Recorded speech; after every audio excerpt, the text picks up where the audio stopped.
This United Rentals 250 Betting Picks edition of the NASCAR Gambling Podcast here on the Sports Gambling Podcast Network is brought to you by Underdog Fantasy. Sign up with our promo code RACESGPN to get a 50% deposit bonus up to $1,000. We're also brought to you by Rhythm. Start crushing college football and the NFL with Rhythm. Get your 7-day free trial today by going to sportsgamblingpodcast.com/RITHM. Driver, start your engine!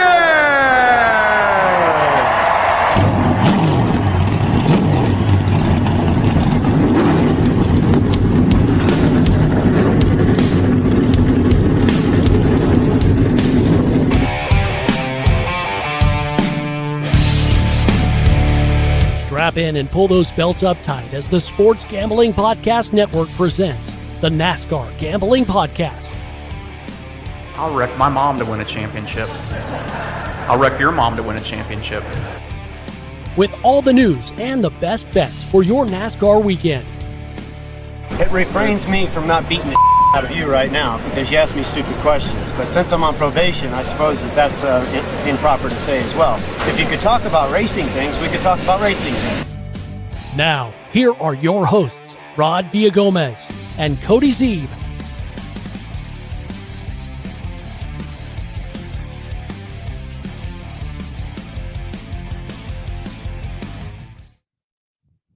Once again, cheers and welcome to another episode of the NASCAR Gambling Podcast here on the Sports Gambling Podcast Network. For those of you who missed it yesterday, it is Talladega, baby, and it's 5 o'clock somewhere, kids. I'm cracking open yet another Michael Waltrip Brewing Company Talladega light beer.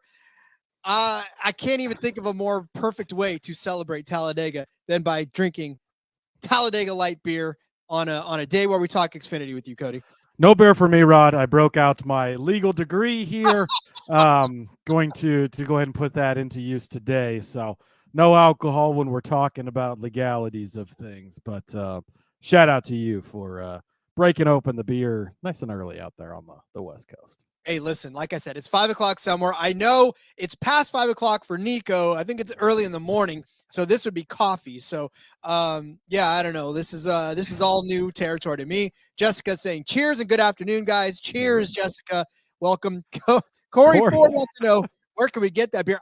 Well, it depends where you live. If you live near Rod, you can buy it at the local grocery store, apparently. Sure so can. It's brewed, I believe, in Bristol, Tennessee, I think. So it is brewed. Does it say on there? Sorry, so I have to get I should know the answer to this, Rod, because if you don't know, Corey, my day job is in the beer industry. But here in Nebraska, we don't have that available. But it's obviously being distributed all the way out in California. So, check with your local liquor store and see if they can get a hold of their rep and find out where. Does it say, Rod, or no? Do you know how you're getting old? I want everybody to know how you're getting when you have to move your glasses up to see anything that's close to your face. So Talladega Light, when the Talladega lights go down, get ready because there's a party coming to town. It is brewed and packaged by New Sarum Brewing, Salisbury, North Carolina, for Bevana Partners. That is where it is. So North Carolina is where it is brewed and packed. Don't know where they distribute. I just happened to find it in my local grocery store, and I'm loving every bit of it. There you go. I'm going to be doing some research into seeing how we can carry that here in Nebraska. Corey says lives in Ohio. It's pretty North Carolina, Ohio. Might be available there, right? Let's get a NASCAR track in Ohio, he says. Hey, you never know. Maybe the new series that's going to start. the Live Tour of NASCAR might have a track in Ohio after all of this.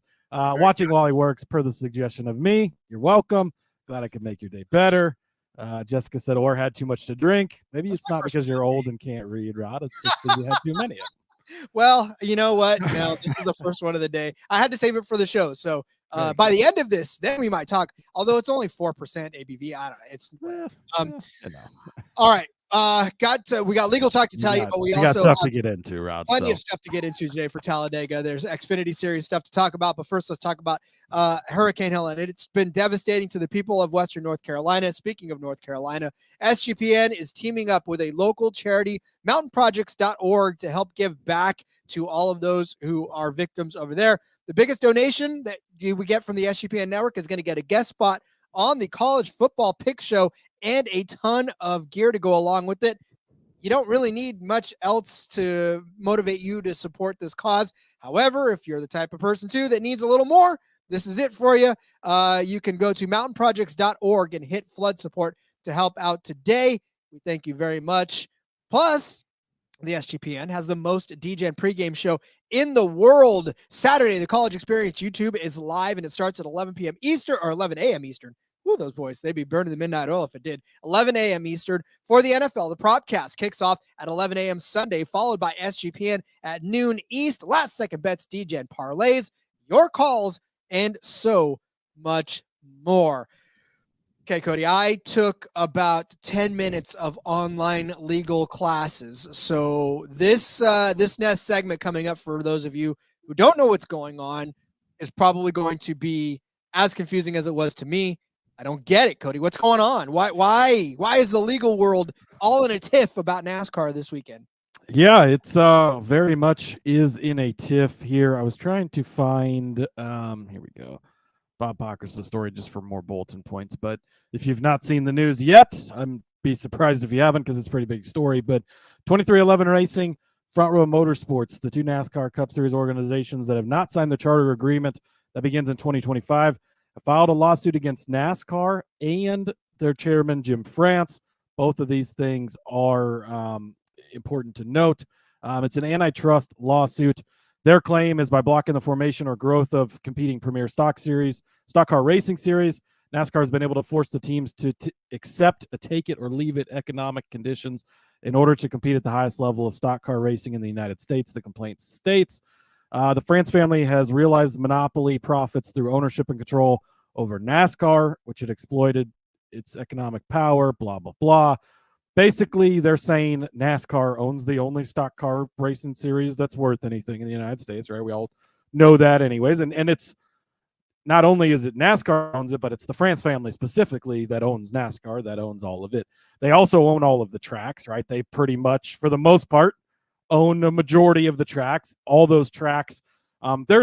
There's a lot of layers to this. I would suggest when you're done listening to this, go listen to the Teardown. They did an emergency podcast today over on Dale Jr.'s platform there.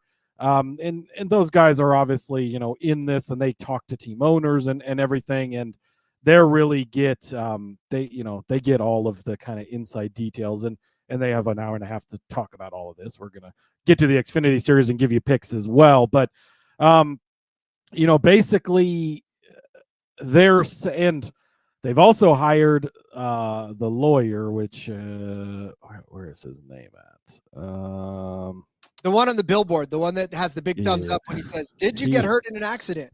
Not that guy. This guy's a little better, Rod. I don't know if you've heard of free agency in the NFL. I don't know if you've heard of NIL deals. This is like the premier guy. He's the guy who's gotten all this done. He says that this is the most slam dunk one they've had. Now he's a lawyer, of course, he's going to say stuff like that, right? But this is the guy who gets all of those types of things done. And basically their complaint is that NASCAR is controlling everything. I took some notes from listening to Jordan and Jeff over there on the Teardown. They alluded to, some people have mentioned, this is the biggest news story in NASCAR since the Daytona 500 in 2001. It's pretty big, obviously, the day Dale Earnhardt died, so it's a pretty big thing. One team owner told Jordan, I didn't have the balls to do what 2311 did. Now, obviously, they've gone to this. They said part of this lawsuit, NASCAR's threatening to torpedo the entire charter system. Basically, they said, hey, if you don't sign this by Friday before Atlanta, that's it, right? Like, we're taking the charters away. Fuck it. We gave these to you. You don't appreciate them. Sorry, it's gone. You don't have it anymore. Obviously, teams felt pressured into that. They're worth $40-50 million each. You own 3 or 4 of them. It's going to make you want to sign that a little quicker, right? So a couple of things on this lawsuit. It would be interesting to see if it actually goes to court, because it would open up NASCAR and Jim France, since he's specifically named in this, and their financials. Something that NASCAR has done a very good job of protecting over the years, right? They don't want you to know what they're making. They don't want you to see those numbers. I'm sure Jim France doesn't want you to see the numbers of the money that he's making. So this is going to be interesting. And like, one of the questions that I've seen from a few people is like, well, how does this affect, like Denny Hamlin's running for a championship, right? Tyler Reddick's running for a championship. How is it going to affect these? The lawyer has already warned NASCAR, you better watch it. Don't go extra hard at us because we're watching you basically. And if you are singling us out, we're going to use that against you in court. So it is, people don't stand up to NASCAR very often, Rod. And the times that they have, go back to Curtis Turner all the way back in the day, banned from the sport. Sorry, see you later. The 69 Daytona 500, they said, we're going to boycott. We want unions. They said, fine, boycott. They brought in other drivers, ran the race anyways. Like, nobody's ever really stood up to NASCAR and won, but they've never been against Michael Jordan either. And this is, it's a very, very interesting thing. I mean, not super shocking. We've sort of seen the groundwork for this being laid over them not signing the deal and everything. But now it's going to be interesting to see, how far does this go into the court system? Do we get to where we see all of NASCAR's financials? Do we, they've also, so 2311 and Front Row, they both have said that they have agreements to purchase charters for next year, which we obviously already knew. They plan on operating next year. They have both, Curtis Polk of 2311 and Bob Jenkins of Front Row, both released statements saying they will run next year. If they don't have charters, they'll just run as open cars. But they've also filed an injunction to basically have the courts say they need to keep their charters if this is still ongoing in the next season. So it's pretty big legal, lot of legal jargon and mess. But boy, this is an interesting story for sure.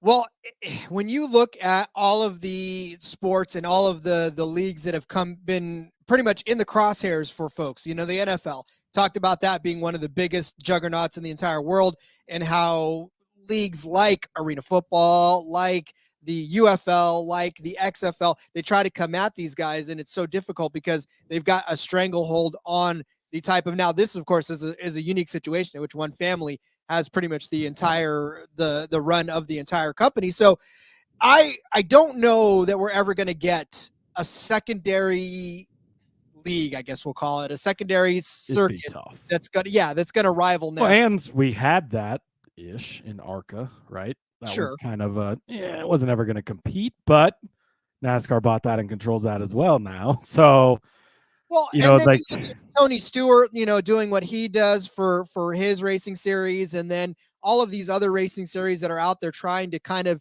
draw some attention. I don't want to say away, but at least to them in unique ways other than NASCAR. But I think what the biggest thing of this and what I love Preston here, I love that he says he doesn't know much about legal. He just wants to know if there's someone to fade Kyle Larson in Superspeedway and Xfinity. Unfortunately, no, Preston. But what this really does is it brings into light how comfortable NASCAR has gotten over the last several years now without a major rival, and just with them being able to do essentially whatever they want. If they want to change the cars, they'll change the cars. If they want to change the teams, they'll change the teams. And nobody's fought them because there's no better alternate. There's nothing out there that people can go and say, you know what?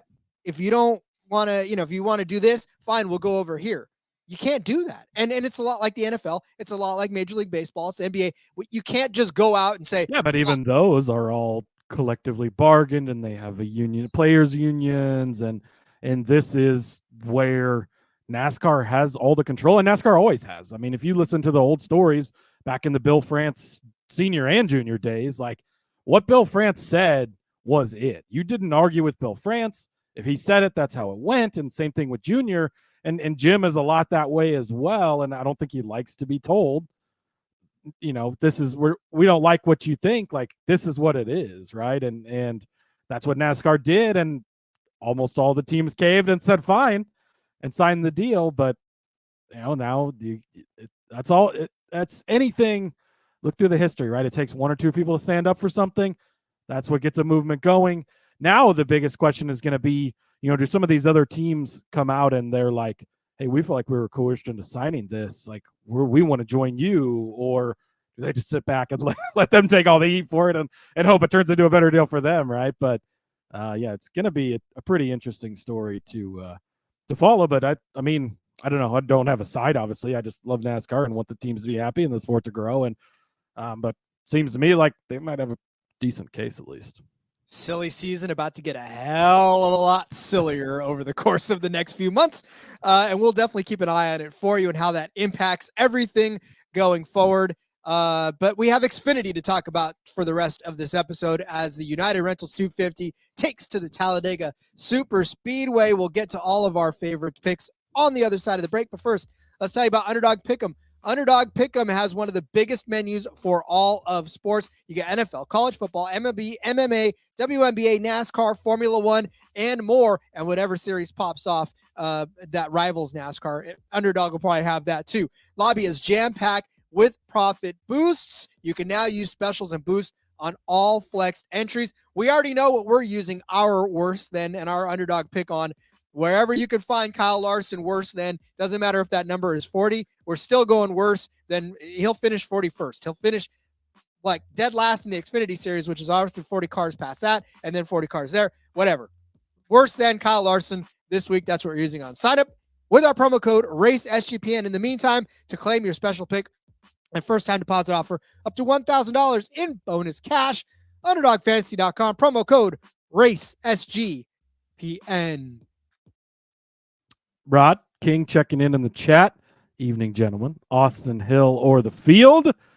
Neither of us have Austin Hill on our card this week, so I'm going to go with the field in this. But wanted to talk about it real quick. He's plus 300 for Austin Hill on a super speedway. Seems like a hell of a deal, right? We don't usually get him that low of a number. Not at Talladega. We've talked about how it's not a good bet at Daytona and Atlanta, and he still wins. And it's like, I still don't agree that it is a good bet, even if he wins. But I will say, 5 starts at Talladega in his career, 14th place, the best finish that he's ever had. Talladega, not as kind to Austin Hill as Daytona and Atlanta. It's not to say he couldn't win here, because absolutely he fucking could, because we know how good of a driver he is on the super speedways. But I do think that, I would caution you against the Austin Hill stuff this week. He's not been as good at Talladega as he has at Atlanta and Daytona. Yeah, it's funny because I was digging into the stats for Austin Hill just because obviously he's a name at super speedways. You look at Austin Hill right off the bat.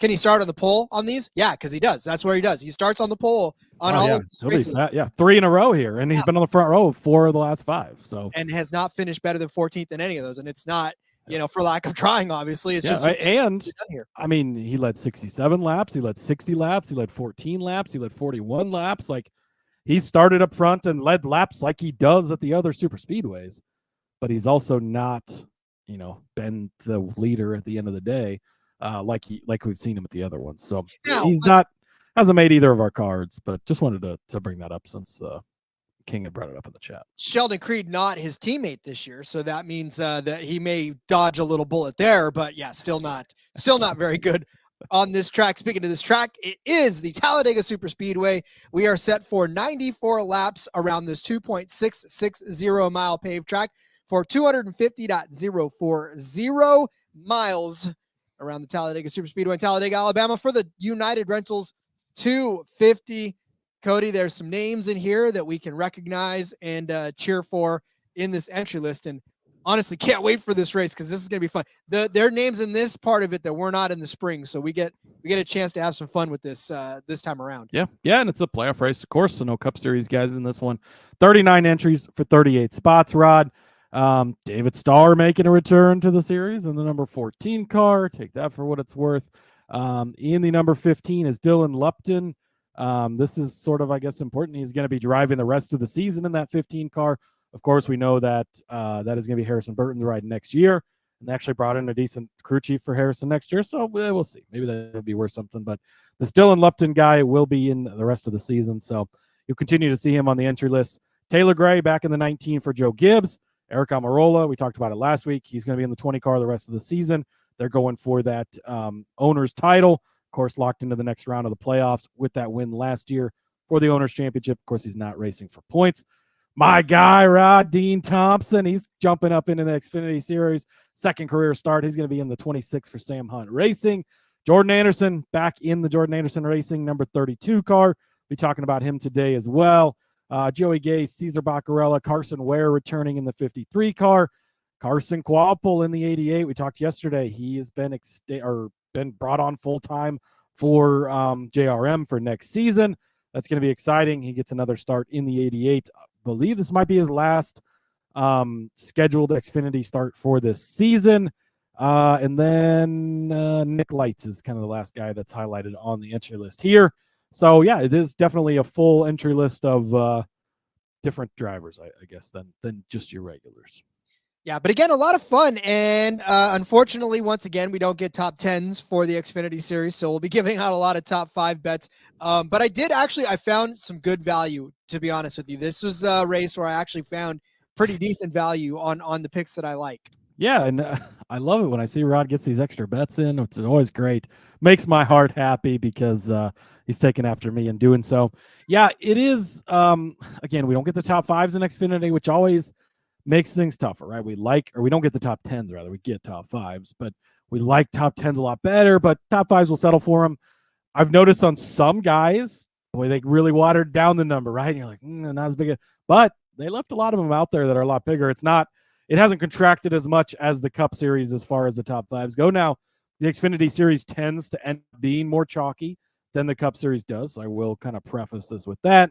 But again, same thing applies as yesterday. Will apply tomorrow as well when we talk Superspeedway. Go into expecting to lose. You take it light this week. And, you go for long shot stuff, unless you're Rod. But, yeah, here we go. Indeed. No, yeah, I take a Talladega light, ladies and gentlemen, and build your cards accordingly. All right, Cody. Well, then I guess all that's left is to get to the bets. Where are we beginning for this race? Yeah, Rod, we're going to kick it off with Fast Pasta. Anthony Alfredo, talked about him yesterday on the Cup Series episode, talking about him again today. Like I said, we would. Going to take him in a couple of different ways. Top Chevy, 9-1. I think it's a good enough number. Maybe not as big as you would hope, but for as good as he's done lately, I mean, it is a good number comparatively speaking, right? There's a lot of Chevys in this race. I get it. You got the Justin Allgaiers of the world. You have all of these Chevy drivers, all the JRM cars. There's more Chevys than anything else in the field. But people can have problems. People can fall back.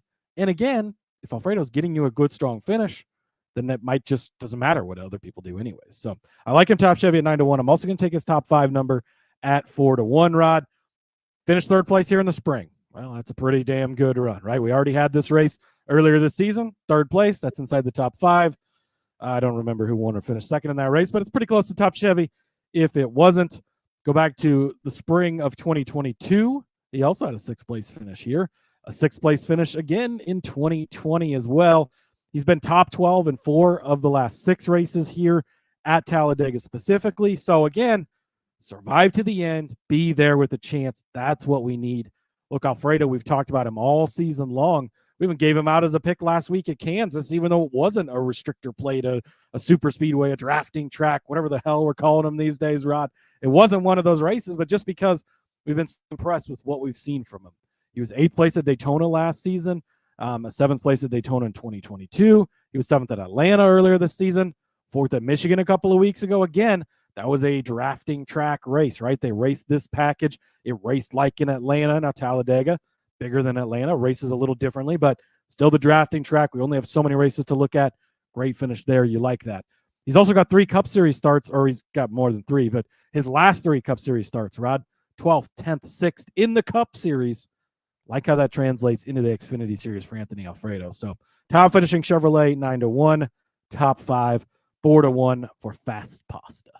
Gotta love you some Fast Pasta. I like this angle because, again, we talk about how he's been holding his own over the course of the last few weeks, just in tracks that aren't super speedways. So if he could just find the right dance partners and stick in the right line, he's definitely due. And like you said, there's a lot of chalk, but there actually have seen quite a few weird, I don't want to say weird, I guess, some unusual entries in the top 10 at the very least over the last few races on this one.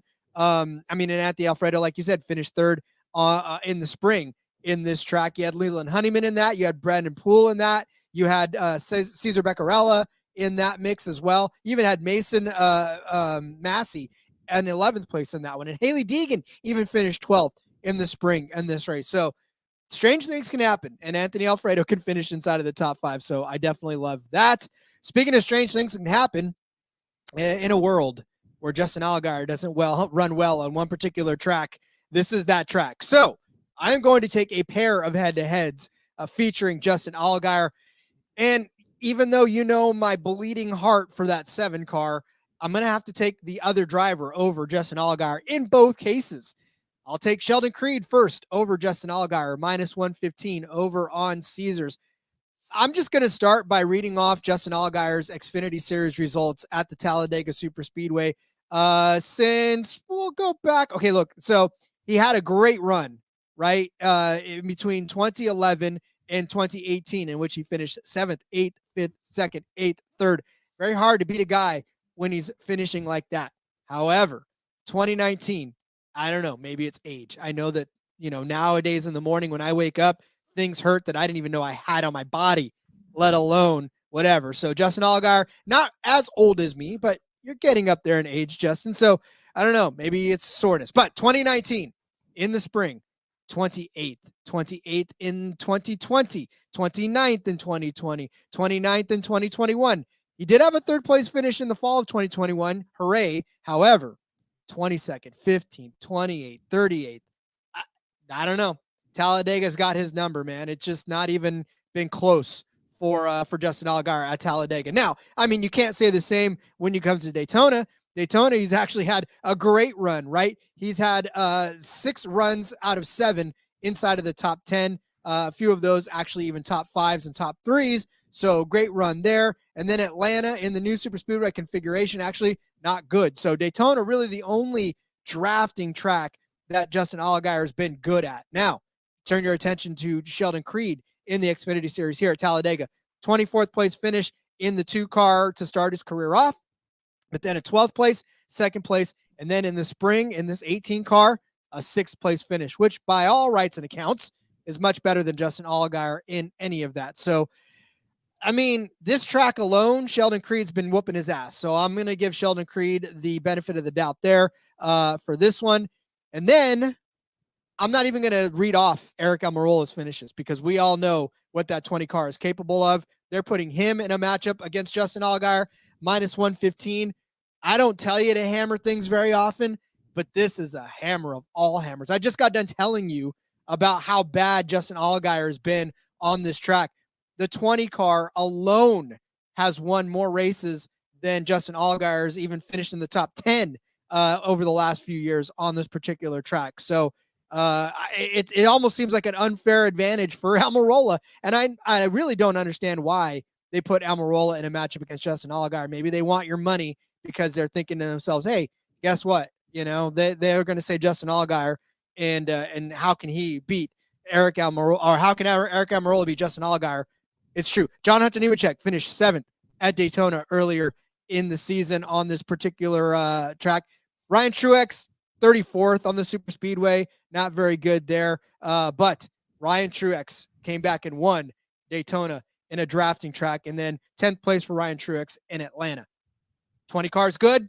7 cars not at Talladega. Gonna have to take Creed over Allgaier and Almirola over Allgaier, both at minus 115.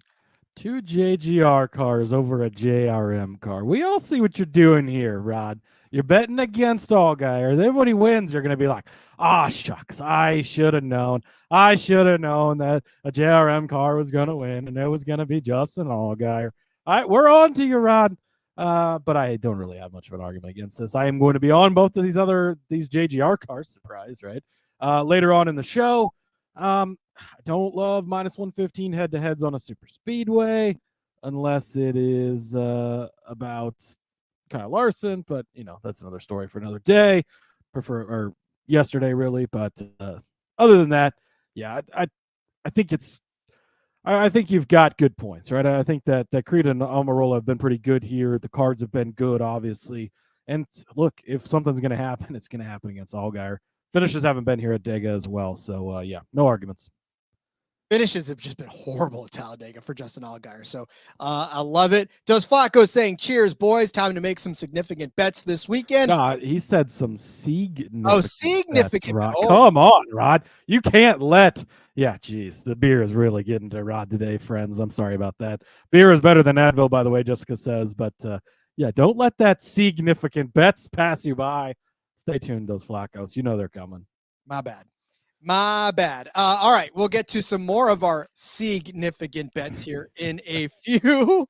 But first, we've got to step aside and tell you about Rhythm.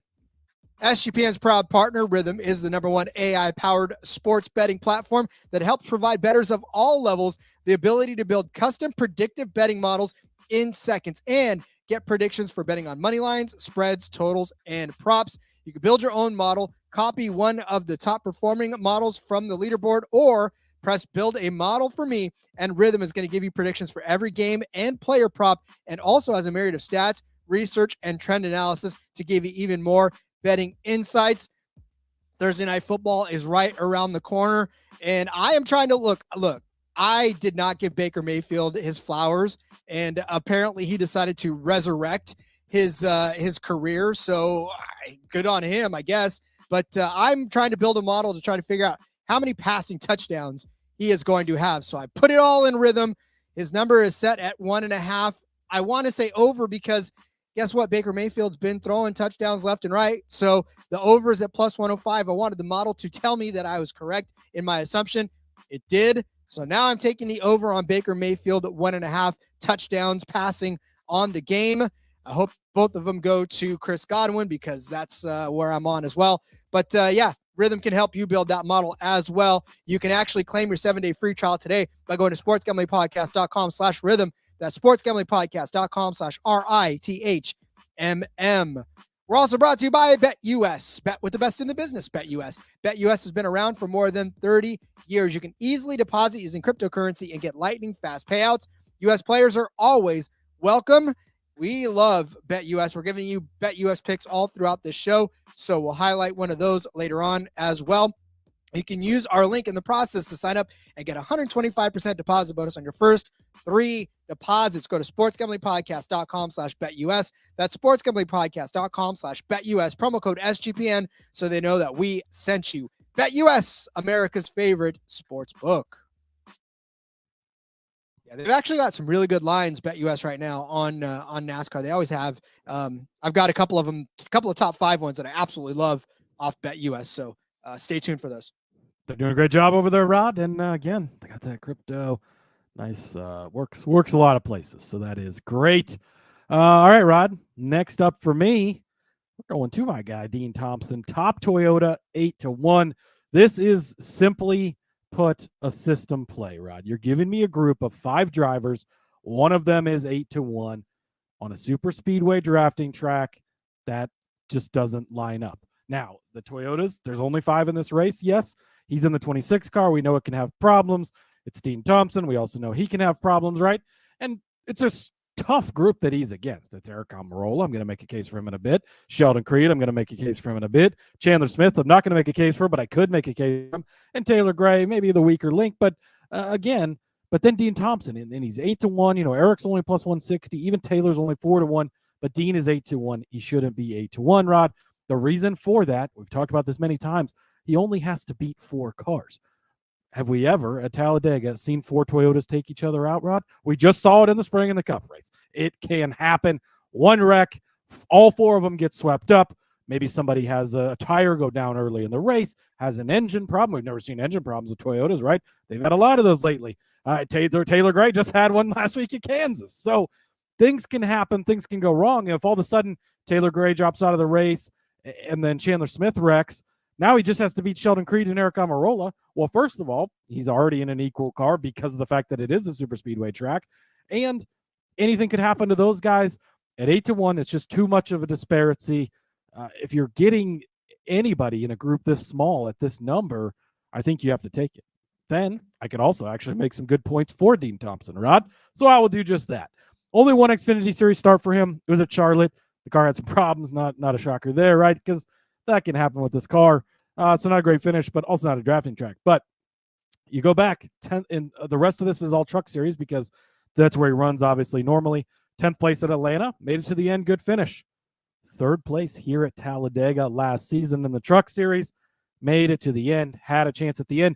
You can finish 3rd in this race. You can finish, while I do think these Toyotas are going to be strong and potentially some of them could win this race, too many things can go wrong. Too many ways you can get caught up in things. You can be AJ Allmendinger running 2nd place On the very last lap, you try to cross in front of Kligerman. He takes you out. Suddenly, you're not second anymore. You're 26th instead. That's where it shows you at the end of the day. Despite the fact that AJ Allmendinger was good that day and almost won the race, doesn't matter. We just saw that a few weeks ago. Should not be 8-1 in such a small group bet, as I'm going to call the manufacturer, because there's only 5 Toyotas in this entire race. You only have to beat 4 guys. Again, you can finish 33rd and cash this bet if it happens to fall that way, right?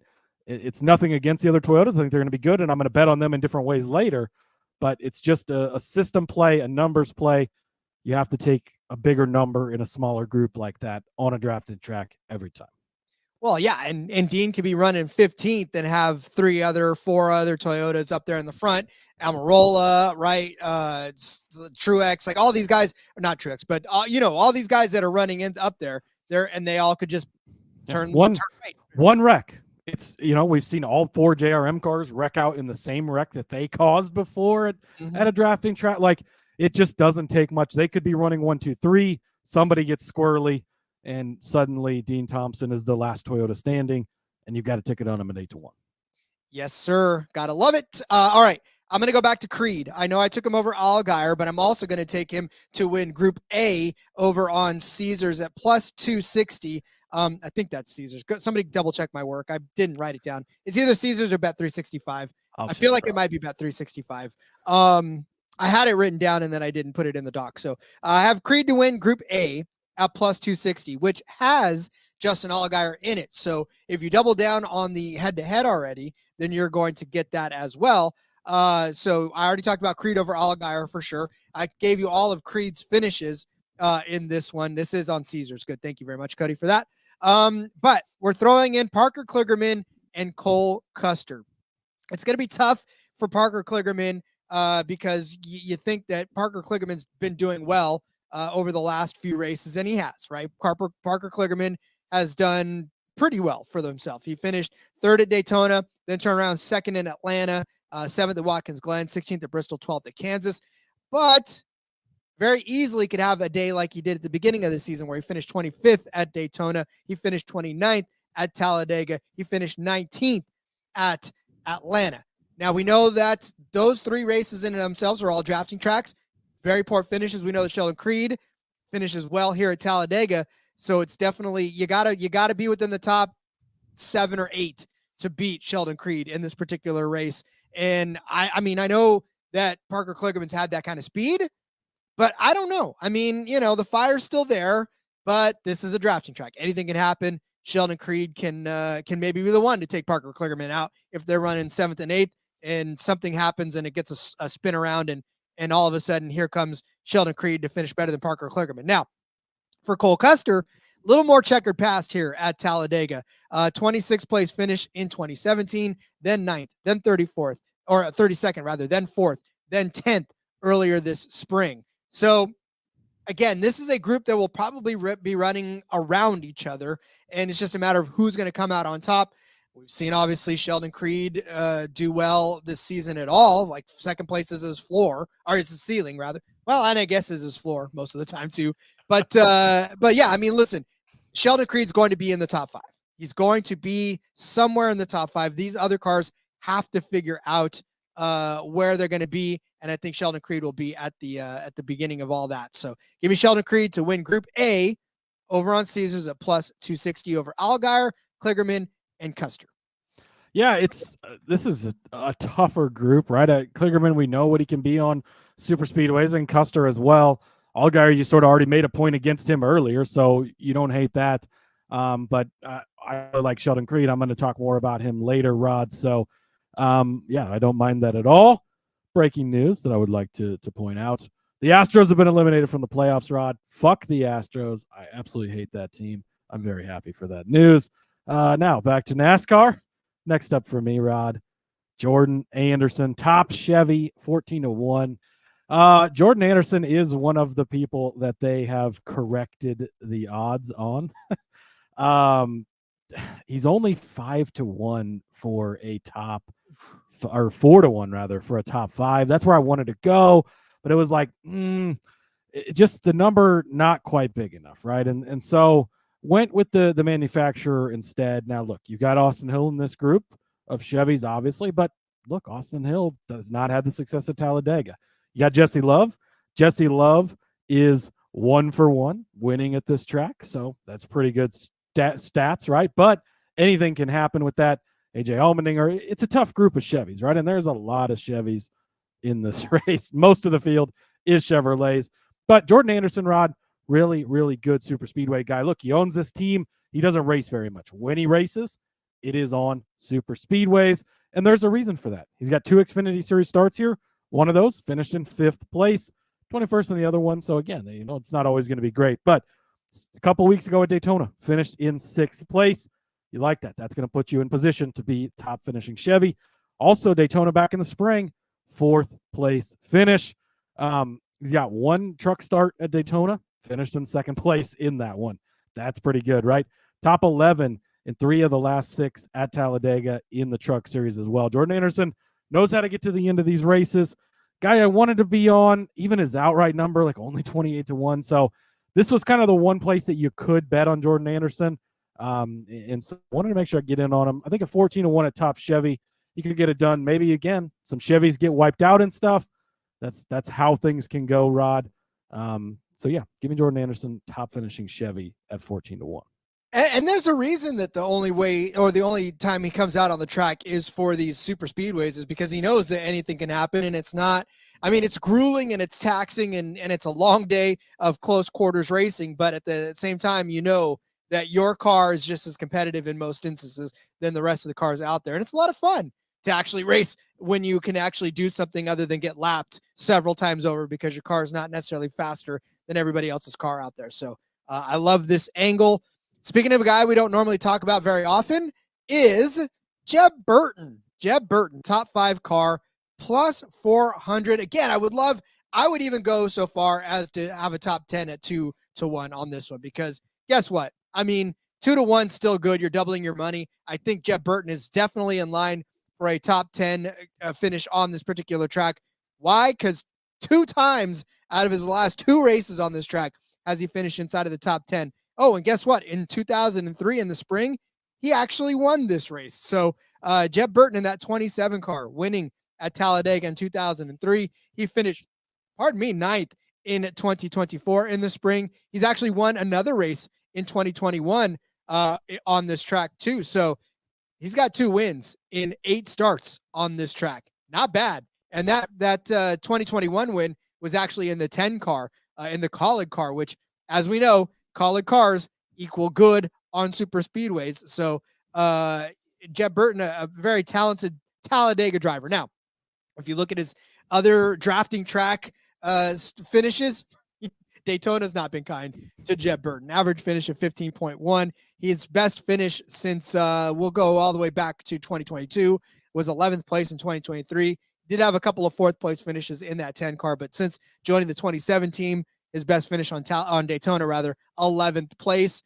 Not something you want to see very often, but and then you look at Atlanta, he does actually have 2 top 10 finishes, but neither one of them coming within that new repave, right? So we're talking 24th, 23rd, 13th, 16th. So something about Talladega, Jeb Burton actually truly 100% loves. So as a top 5 car, I mean, again, I would rather have this at top 10, but since we're taking top 5s at 4-1, we don't get a lot of value in the top 5s right now anyways. So you got to dig out a little bit deeper. But yeah, give me Jeb Burton at 4-1 for a top 5 finish here. 9th place in the spring. It's got a shot. Yeah, you like it. And he's obviously, got the wins here before. It seems so, I don't know. It's so weird because drafting tracks in general, like there's guys that are just good on drafting tracks, but then specific tracks, guys are just better, and sort of made that case with Eric Jones yesterday on the Cup Series side of things. He's good in a general sense at all the drafting tracks, but specifically at Talladega, and I guess Austin Hill kind of the opposite, right? He's really good at Daytona, really good at Atlanta, but can't figure out Talladega for whatever reason, or hasn't yet. I'm not going to rule out that he won't be able to figure it out, of course. But Burton definitely has a thing for Talladega. I do like the top 5 bet there. Couple of other top 5 bets that I like, Rod. Parker Retzlaff, top 5 at 6-1. Sleeping on him a little bit. And Leland Honeyman, top 5 at 20-1. Here's my big long shot top 5, Rod. Let's start with Parker Retzlaff, though. 7th place finish in this race last season. It's pretty good, right? 4 starts at Daytona. 34th last time, so not great, right? A couple weeks ago. Shit happens. We know how it goes. And that was actually just an engine problem, which that was right after whatever. So, yeah, the whole RCR deal maybe gave him a bad engine, whatever the case was. But 3rd place in the spring, 7th and 4th in his other finishes. So that's 3 top 7 finishes in the last 4 at Daytona. Atlanta, 5th in the spring race there. 12th in the fall race just a couple of weeks ago as well. Go back to that Daytona Cup Series race. Remember how he almost won that race? He was right there at the end with the opportunity to win it. Parker Retzlaff, a good super speedway guy, a good drafting track guy. Shouldn't be all the way at 6-1 for him. So glad they're sleeping on his number a little bit. And then Rod, for Leland Honeyman at 20-1 to finish in the top 5. He has 1 career start at Talladega in the spring here. He finished in 4th place. So when I ask, can he do it? Abso-fucking-lutely he can, because he did it the one time he's had the chance, right? So 9th place at Daytona, 12th place at Michigan a couple weeks ago. Again, Michigan was that drafting track type of race. It had the super speedway package and all of that. It raced like a drafting track. So going to count that as well. Honeyman has proven that he's been pretty solid. He's a guy we've talked about on the DFS portion of Xfinity Series kind of throughout the season as just a sort of quiet, consistent guy who'll get you some good points. When it comes to these super speedways, a little bit of a time to shine for Leland Honeyman. So Retzlaff top 5, 6-1. Honeyman at top 5 at 20-1. I do love both of these. It's funny because if you were to say, like, Leland Honeyman, yeah, he's got a top 5 finish, but he's been on this track like 15, 16 times. You're like, okay, but if it's the one time that he's been on it, he's got a top 5. He's 100%. He's never not finished in the top 5, Rod. That's pretty good, right? Those are the kind of ones that you love to see, right? So the stats that you can count on. Trevor. Yeah. Trevor, shout out to Trevor, says, yeah, caught you guys live. Thanks for joining us. Make sure you click that subscribe, hit that bell. Catch us live more often. We appreciate it. Thanks for joining us. All right, Rod, what do you got for us next? I have got Carson Kvapil, and I've got him as a top 5. I was not brave enough to pull the trigger on a top 3 because I just today was like, no top 3s for me. But top 5 number is good enough. Plus 400 on BetUS for Carson Kvapil as a top 5 car. This will be his first true super speedway experience. Now, he did have that Michigan experience where he came out and looked good. He looked good. He qualified 8th at the Michigan where they used the super speedway package, ended up finishing 26th, but that was only because he got into a couple of kerfuffles in the middle of that race. He got into a little kerfuffle with Austin Hill on lap 38. And then he was leading from lap 86 to lap 108, 23 laps in that span he was leading. And then he got caught up with Chandler Smith and et al. and ruined his day. Probably could have won that race. Probably should have won that race, but unfortunately did not. But proves that he can hang in these drafting situations, right? Because Michigan did kind of turn out to be what we thought it would be, and that was a mini drafting track. Well, can you call it mini? I guess, because it's 2 miles. It's mini enough, right? It looked more like in Atlanta than a Daytona, Talladega. Yeah. But still, mini drafting track, I would say. So, but for Carson Kvapil, look, he's done well outside of it. He's got three top 5 finishes in 8 starts. Not bad. 4 top 10 finishes in 8 starts. The only time that he finished outside, like we talked about earlier, was at 26th place at Michigan. He finished 12th at Nashville and 19th at Darlington. I mean, Darlington's a tough track anyway, so for him to even finish the race, I guess, is commendable. And then 12th place at Nashville. He started 30th in that race, so to climb his way up to 12th shows talent. But outside of that, 4th at Martinsville, 2nd at Dover, 5th at Loudon, 10th in Indy, 14th at Darlington. So we know that 88 car's got speed. We know Carson Kvapil's good. We know that he's good wherever he puts his strap in and on, and we're good. So I think Carson Kvapil, top 5 at 4-1, is pretty solid, especially if he can get hooked up with his JRM teammates other than Justin Allgaier. Then we're good to go, and Carson Kvapil can be a top 5 car. Yeah, I mean, first career start on a drafting track, so it's going to be interesting to see how that goes, right? It can go either way. We don't really know what we're getting. We know this kid is super talented. We know that he is going to be with this team next year. We know there's a lot of belief behind him. I've not finished it, but I did. He's on the Dale Jr. download today with his father, Travis, who used to be in the Cup Series, of course. And it seems like he's just like the most level-headed, calm, cool kid, which at a super speedway, that's the type of driver you want, right? So I think that's a positive. 4-1 in first start. I don't know if it's a big enough number for me, but I definitely don't have anything really bad to say about it, Rod. All right. Dos Flacos checked in earlier. He wanted to make some significant bets. Let's do that, Rod. We're going to run the Ryan Sieg car lift. Top four at plus 350, top five at 4-1. Win the race 28-1. So let's start with the Ford thing, right? There's only 8 Fords. 1, 2, 3, 4, 8 Fords in this race. So that's already a positive. Carson Ware, 20-1. Definitely worth the look. Didn't take him, but the Fords are pretty strong, right? Custer can be good at these tracks. Herbst can be good at these tracks. DiBenedetto can be good at these tracks. Kyle Sieg can be good at these tracks. Perkins, Lupton, Ware, I don't really know what we're getting out of those guys, but same argument as earlier, right? Just survive and get there at the end, and maybe you can get it done. But for Sieg, I think he's already going to be up there. His number for top Ford is shorter than top 5 a little bit, but that gives you the ability to finish 10th place and maybe still be the top finishing Ford or whatever the case is. So I like playing both of them. Ryan Sieg, Rod, if you've listened to the show long enough, I run the car lift on him every single time we come to a super speedway, but I extra love the car lift on Ryan Sieg at Talladega. He's been really, really good at Talladega specifically. Last 2 races, 17th and 22nd. So not the best days at the end of the day, right? But before that, 4th, 11th, 5th, 2nd. I'll tell you that 2nd place, Rod. That was before people started betting Sieg on super speedways. I had him at a very large number. Got so close, but that's all right. He's been top 5 for the last 7 races at Talladega. That type of consistency is what you're looking for. Look, we've talked about him all season long. They've got more speed in that car and his ability to be up front. He's going to lead laps. He just won a stage a couple of weeks ago at Michigan, I believe it was, in this super speedway package, right? He's done really well. Top 10, 3 of the last 4 at Daytona. Top 15 and 3 of the 6 at Atlanta that we've run in this package. Michigan, he recovered, finished 13th place. He won stage 1 in that one, Rod. Then had the issue, went a lap down, fought all the way back, still managed a 13th place finish. When you thought those tickets were completely crushed, gone, you ripped them up and thrown them out already. Then all of a sudden it's like, whoa, they're still alive, right? Here he comes back for it. So Ryan Sieg, a guy that I'm always going to bet on here. So get your significant bets in. And as Dos Flacos says, see you at the bank. I will see you there, my friend.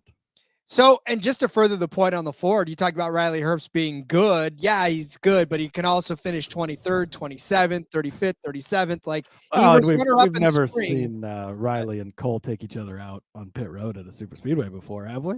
I'm just saying. Things can happen, and that's why the top manufacturer bets specifically at super speedways are just, you have to get in on them in some way, shape, or form, because too many things can go wrong, especially in the manufacturer ones that are smaller groups, right? The Ford and Toyota, like, yeah, those 4 Toyotas should be so much better than Dean, but there's only 4 of them, and things can go wrong so fast for so many people, no matter how good they are, no matter how good their car is throughout the race. Drafting Track's the great equalizer for sure. All right, I'm going to go with my winning car number bet of the week. That's winning car number. I can't believe they gave us this number. I can't believe Caesars is giving us 20.5 as the winning car number, and it's at -110, only -110 for the under. Oh my God, give me the under. What does the under give you? Well, it gives you Eric Almirola. It gives you Taylor Gray. It gives you Sheldon Creed. It gives you AJ Allmendinger, traditionally good at super speedways. It gives you Josh Williams, who's in a Kaulig car, who could accidentally win a super speedway race. Probably won't, but can. Got all of the JRM, right? Brandon Jones, Sammy Smith, Justin Allgaier, Sam Mayer. It gives you Jesse Love, who is the repeat, or the we haven't even talked about him yet. We will, though. The defending winner of this race. It gives you Fast Pasta. If Cole Custer accidentally wins this race, it gives you him as well. That is a star-studded just field of numbers under 20. Now, over 20.5 gives you Austin Hill. Sure. It gives you Jeb Burton, who I just talked about earlier with a couple of wins on this one. It gives you Parker Retzlaff, I guess. It gives you Ryan Sieg. Yeah, it gives you Parker Kligerman. It gives you Chandler Smith, Quapple, gives you Shane Van Gisbergen, who I haven't even brought up as a top 5 car. I didn't even see his number. I was going to, and Riley Herbst. But the heavier side of this prop is below that 20. I can't believe they put it at 20. Like, I guess Almirola was the distinguishing factor on this one, but yeah, give me the under for sure at -110. It's the least juice side. It's the heaviest hitting side. And on a super speedway, you're giving me 9 good cars in that span versus 8 or 9 on the other side of it with more cars. I'll take the more populated number side of it at 20.5. So yeah, winning car number 20.5 -110. Yeah, I was pretty surprised that this number was so low because I actually looked at this one as well. You'd beat me to the dock and already had it in here, and so I was looking and I'm like, yeah, I would have put this in here if you didn't have it. It just, there's a lot more options on the underside of this, and it's only -110. Again, these are good bets to get in on tracks like this, right? Because if all your bets have crashed out or had issues, like if you bet an even or odd side of things, if you bet an over or under on a number like this, you're gonna have somebody in the mix at the end that you could still root for. So it is a good way if you want to just have that action, have that sweat at the end of these races. This is a way that's going to make sure that you do. And I agree with you. I think there's obviously plenty of guys on the over side of this that could hit, but way more heavy hitters on the underside of things. Obviously, Austin Hill is over this number, Rod, and so I think that sways the number a lot, but we've already pretty much made the case against him. So, yeah, I do agree with taking the under on this. All right, Rod, outright time. Again, split it up a little bit, take it easy, go for longer shots. I already gave out Ryan Sieg at 28-1, of course, but I'm going to add Eric Almirola at 12-1, Sheldon Creed at 14-1, Anthony Alfredo at 28-1, and Parker Retzlaff at 40-1. Let's start with Eric Almirola at the top of the board, 12-1, Rod. 2017 is the last time he was in an Xfinity Series race at Talladega. It's been a while, right? At that time, he was racing for Biaggi Den Beste Racing, I guess. I don't know what the fuck that is. I don't know who they are. Never heard of them. Don't remember them. But that's who he was racing for. It doesn't matter. Won the race, Rod. So was pretty good there, right? By the way, Daytona 2016, same race team. Yeah, he won that race too. So pretty good in the Xfinity Series on the drafting tracks. So his last 4 starts at Talladega are 1st, 10th, 10th, and 10th. So all at least in the mix, gets there at the end of the day. Pretty decent super speedway guy in the Cup Series as well. So, and then not only that, but you look at the 20 car, right? And all the speed that it has, how fast it's been. Now that equalizes out at drafting tracks to a degree, but it still comes into play. We talked about the Xfinity Series races being more chalky than the other 2 series. I think by far it's the more chalky one. And so if you're going to have a fast car like Eric Almirola up there, an experienced guy, I like all of that at 12-1. He obviously won last week. That's, momentum carrying forward. Things are rolling with this team. This 20 car has been winning all fucking season long. So no reason he couldn't do it again. Sheldon Creed at 14-1, Rod. We're going to do it again, right? Why not? Why couldn't this be the week, Rod? 6th place he finished here in the spring. Last year in this race, shocker. Where'd he finish? 2nd place. That's how it goes, right? Daytona, his last 4 races there, or last 3 races there, 8th. Guess what the other 2 finishes were, Rod? 2nd. Wow, how'd you guess? That's crazy. 2nd place on both of them. So he is right there at the end of these races with a chance, Rod. If he can keep finishing 2nd, he can finish in 1st. His top 3 is 4-1. I'm not officially giving that out, but I did look really hard at that because of all these 2nd place finishes. And then you go to the 2 Atlanta races. Atlanta race in the spring, rather. He was 4th place in that one. 2nd place in Michigan a couple of weeks ago. Again, the drafting track type of race. So I think Sheldon Creed, 14-1. It's a good number for a guy that's always in the mix at the end of these races. Alfredo, 28-1. I made the case for him earlier, right? Veteran guy, been doing it, continues to put himself in position. And then for Parker Retzlaff at 40-1, same thing. I talked about him earlier. Young kid, but he has continued to put himself in position. We saw it at Daytona. He's going to go for the win if he has the chance to do so. And you love to see that in a guy that you're betting on. 40-1, I think, is a good number for him. Yeah, I love them all. Obviously, Eric Almirola, we talked about him over the course. We talked about him when we talked about Allgaier, talked about Creed, same thing.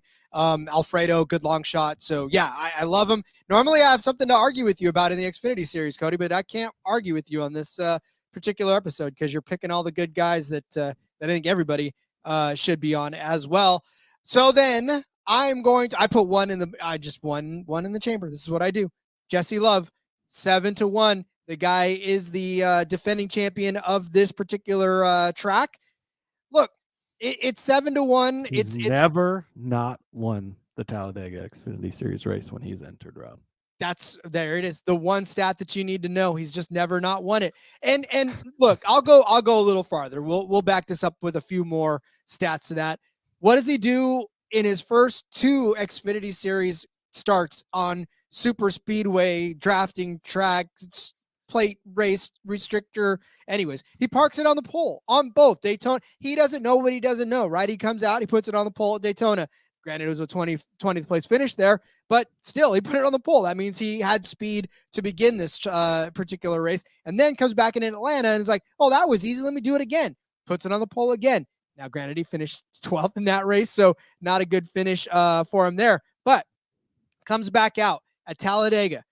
Doesn't park it on the pole. Well, maybe that's exactly a good thing for him because he didn't park it on the pole. He ended up winning that race at Talladega, leading 28 laps along the way. Comes back at Daytona. He puts it in 5th position later in the season. Ends up finishing 21st in that one, so kind of bit him in the ass there. But parks it on the pole again in Atlanta and finishes 6th. So here's what I want to happen. I want Jesse Love to not get the pole in Talladega. I want him to either get the outside pole, or I don't even care if he starts in 5th or 7th or whatever. Just don't put it on the pole, because when he doesn't put it on the pole, that's when he ends up winning these races. So Jesse Love, look, at 7-1, the guy who won this on this track the last time they were out there, he's got speed on super speedways, right? I mean, it's not as if he's coming out and starting in 20th and lucking his way up there. He led 28 laps, like I said, at Talladega. He led 23 laps in Atlanta. Kid's just good. And when he's able to stay out of trouble and put together good finishes, those good finishes are usually top step of the podium. So, give me the young Jesse Love at 7-1 to win this race. Yeah, it's 7-1. Young guy. It's a shorter number, but hey, 1 for 1 here. Why couldn't he do it again? And he's been really impressive. I mean, what he lead every single lap at Atlanta, basically in the spring. Like, he's been good on these. He's learning from Austin Hill. It's a pretty decent guy to learn how to race super speedways from. So you like all of that. It's hard to argue against that one, Rob. Well, and when you look at Austin Hill, he's like we were talking about in the beginning, he's like plus 350 to win this race. And then right behind him is Jesse Love at 7-1. It's like, that's a huge double the odds for Austin Hill. Already won at this track. And yes, Hill's never, again, if you missed it earlier in the show, Hill's never finished better than 14th here. Again, not that he couldn't, but at plus 350, how do you justify betting on that at this track? I can't. Yeah, I definitely can't either. So not even going to try. So, all right, let's get out your pen and paper. It is time to go over our bets for this United Rentals 250 from the Talladega Superspeedway in Talladega, Alabama. For those of you on the YouTube, it's back. Hey, let me know.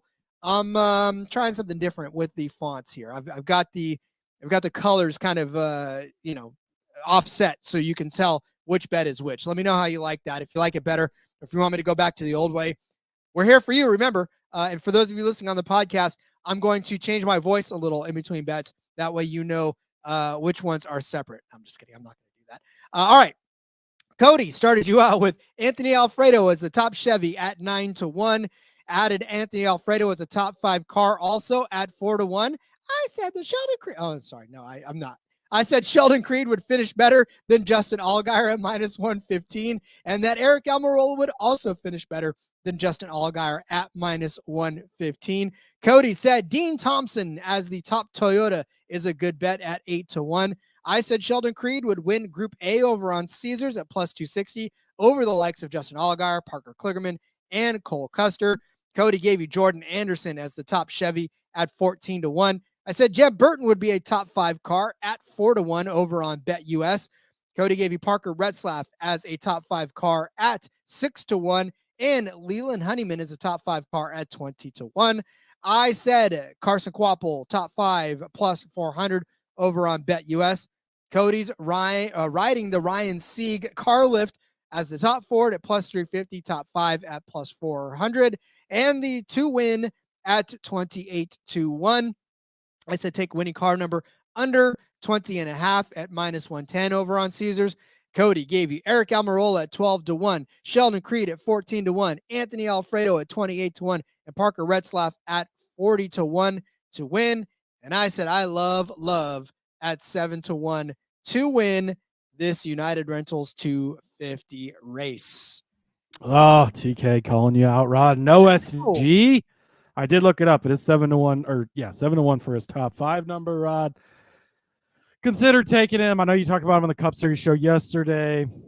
He can definitely get a top 10 is more. A top 10 would be way more comfortable for me because top 5 is, didn't make the cutting room floor. No SVG for this one, but that's how it goes. That means he'll probably finish top 5. So there. But that's okay, Jessica. It's not like we don't want him to finish there. Right. It's just hard to bet him at that number. So we'll cheer for him. We just won't officially give him out on there. Dos Flacos wants me to do my best. Reza Ramon. Chico. Yeah, I definitely loved watching me some Reza Ramon. Fun fact. I'm going to assume that is a wrestling thing. That is 100% machismo. There was, I need to get my toothpick out there as well. But fun fact, he did come to the Stockton Comic Book Convention once upon a time, did Razor Ramon, and it was a fun to actually meet the guy in person. That is a fun fact, I guess. Yeah, that is fun fact. Those wrestlers, man, they are huge. Even in their 50s, they're still huge. It's crazy to see. But all right, Cody, that's it. We put a bow on the Xfinity Series, and TK saying we're used to his odds sometimes being too low to be worth it. Yeah, but even still, like, it's hard. 7-1 for a top 5. I mean, I wouldn't say don't bet it. So if you want to cheer for it, you definitely could bet it, but just not officially making our plays. Nope, not on our cards officially. All right, Cody. Well, then let's turn everybody loose. We got trucks to break down tomorrow. Odds are up. They're ahead of the game, Rod. Odds are out. We got a full slate. Going to be good to go. Truck Series betting tomorrow. Talladega once again for them as well. Going to be a lot of fun. It'll be the first race of the next round of the playoffs. Excited for that. Let's fucking go. Let's go. All right. Let's go away. Tell everyone where they can find you on social media as we scurry away into our hidey holes. Let's go away, Rod. Follow me over on the X at @NASCAR_Zeeb. You can find all my stuff there. And follow the show as well at NASCAR Gambling. Make sure you like, subscribe to YouTube, all those fun things. See you guys for the Truck Series tomorrow. Indeed, just like Jessica said, trucks. Follow me on Twitter at RJ Villagomez. Link in the bio to everything I got going on, whether it's here, whether it's Sportsbook Review. I got first touchdown stuff coming out tomorrow as well. All kinds of good stuff. Where you can find the shirt from yesterday's show as well. The link is in there on my Oh, by the way, shout out to Iconoclast. I know I'm sporting their shirt today. This is the music that you're listening to right now from Iconoclast. Go find them on Spotify. It's a hell of a great rock band out of Canada. Oh, me too. They're just like, I definitely endorse every bit of their music. So go follow them there. We'll see you guys tomorrow for Truck Series action. And until then, let's go racing and let it ride. Cast away on